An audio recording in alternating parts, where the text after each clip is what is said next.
And really, we talking about to those that believe, you know, because that's how it's going to start. It's going to start off with you fearing God.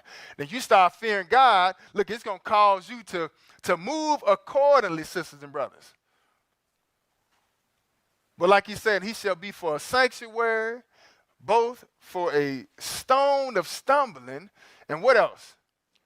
And for a rock of offense to both the houses of Israel, for a gin and for a snare to the inhabitants of Jerusalem. But on the other hand, to those that don't believe, look, he going to mess around. He going to become a trap. He going to be a stone of stumbling, and like it said, for a rock of offense to both the houses of Israel. Because why? They ain't trying to listen to what the Lord is saying. They rejecting him. So that's going to be a problem. Just like even now today, just with the name doctrine alone, people may think that's not a big deal. Look, when you start taking from the Bible, you're not receiving his word all the way. You got to receive it exactly like it is, sisters and brothers. You find out you was an Israelite in the Bible, right? The KJV, Deuteronomy 28. Different signs that identify who the Lord's people is.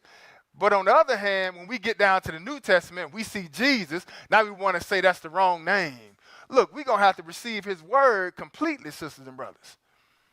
If not, notice what it says, though. He say, but for a stone of stumbling and for a rock of offense to both the houses of Israel. And you can tell. You can tell because when you talk to some people that don't believe in Jesus, the name alone, you can tell that their understanding has been somewhat halted, sisters and brothers. But the very one that's supposed to be saving you, that's supposed to be helping you out by way of you obeying his word, it's going to turn around and become a trap to you, sisters and brothers.